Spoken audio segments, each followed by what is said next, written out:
नमस्कार। आप सबके माध्यम से हम आरपीओ लखनऊ की अ, जो 2025 की रिपोर्ट है वो शेयर करना चाहेंगे। 2025 में हमने 8,09,839 पासपोर्ट इशू किए थे और 2024 में हमने 7,33,686 पासपोर्ट इशू किए थे। जैसा कि आप सभी जानते हैं कि आरपीओ लखनऊ पीसीसी भी इशू करता है, पुलिस क्लियरेंस सर्टिफिकेट्स भी इशू करता है।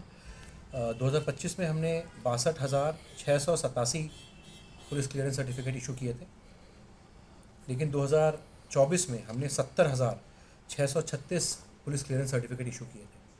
2025 में हमने कम एप्लीकेशंस रिसीव करी। उसका रीज़न हो सकता है कि ये हो कि कई सारी एम्बेसीज़ ने पुलिस क्लियरेंस सर्टिफिकेट मांगना बंद कर दिया। एपोस्टाइल एक विदेश मंत्रालय की फैसिलिटी है जो कि गवर्नमेंट के इशूड डॉक्यूमेंट्स को एपोस्टाइल किया जाता है ताकि वो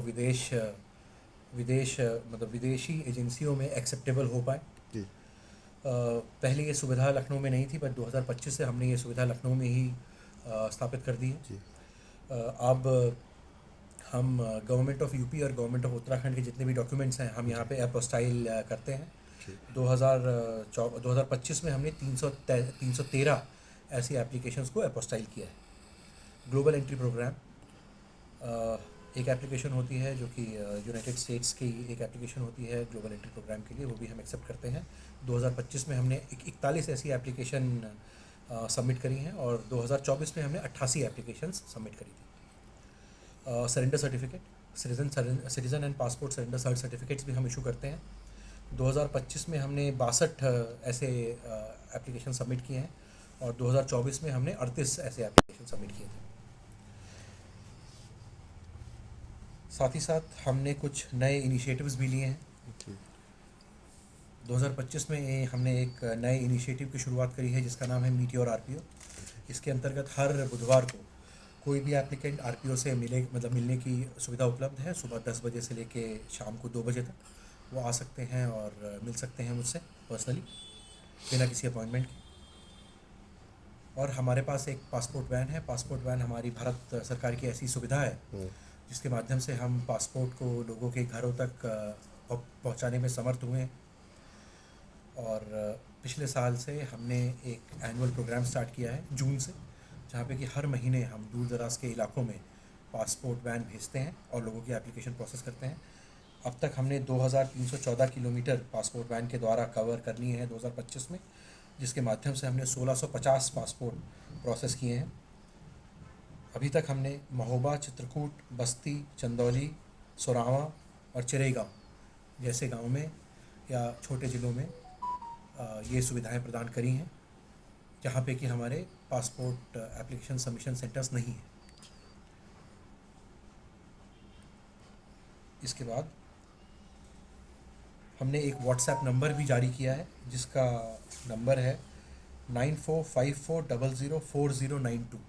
इस व्हाट्सएप नंबर पे एप्लीकेंट डायरेक्टली आरपीओ लखनऊ से जोड़ सकता है और अपने इश्यूज़ को रिजॉल्व करवा सकता है। इसके माध्यम से हमने कई इश्यूज़ को रिजॉल्व किया है। इसके माध्यम से हमने कई एप्लीकेंट्स की ग्रीवांसेस को रिजॉल्व किया है। साथ ही साथ हमने पाया कि एप्लीकेंट्स को काफ़ी दूर ट्रैवल करना होता था अपने इश्यूज़ को रिजॉल्व करने के लिए। कई सारे इश्यूज़ एप्लीकेशन जिसमें कि ऑब्जेक्शन लगे हैं, एप्लीकेंट्स को आरपीओ लखनऊ आना पड़ता था। कई बार हमने देखा कि एप्लीकेंट को 500-600 किलोमीटर ट्रैवल करके आरपीओ लखनऊ आना पड़ता है। इसी समस्या को देखते हुए हमने एक नवीन शुरुआत करी थी 2025 में दिसंबर में, जिसका नाम है जन शिकायत निवारण मेला।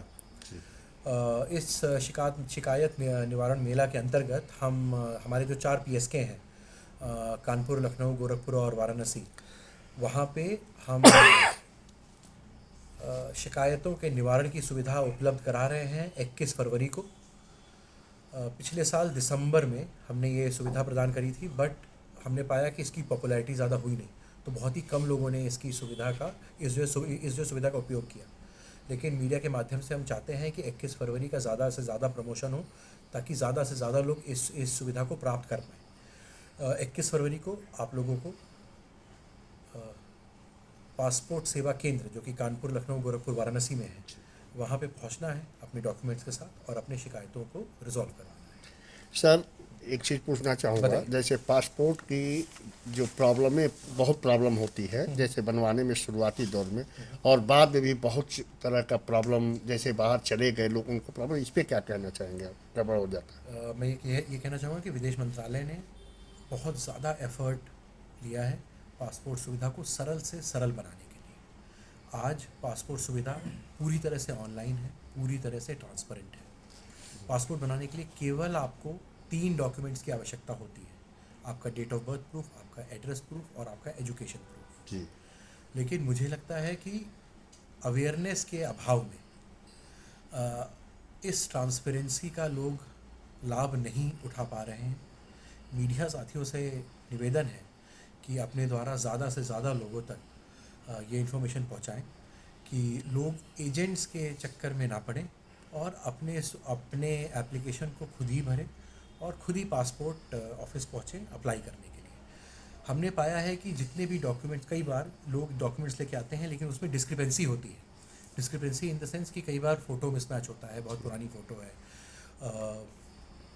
स्पेलिंग में मिस्टेक है, डेट ऑफ बर्थ में डिफरेंट है, डिफरेंट डॉक्यूमेंट्स में डिफरेंट डिटेल्स प्रोवाइडेड है। ऐसा रहेगा तभी इशू आएगा, अगर ऐसा नहीं रहेगा तो कोई भी इशू नहीं आएगा। जो टाइम लगता था पहले पासपोर्ट में, जो टाइम लगता था, उस टाइम के लिए क्या कहना चाहेंगे? बहुत टाइम लग जाता है जो बनाने में लोगों को। पासपोर्ट बनने देखिए 2 टाइप की फैसिलिटी होती है पासपोर्ट जी, बनाने के लिए, जी। तत्काल फैसिलिटी और नॉर्मल फैसिलिटी। तत्काल फैसिलिटी में अगर आपके डॉक्यूमेंट ठीक है तो हम सेम डे या तो नेक्स्ट डे आपका पासपोर्ट प्रिंट करके डिस्पैच कर देते हैं।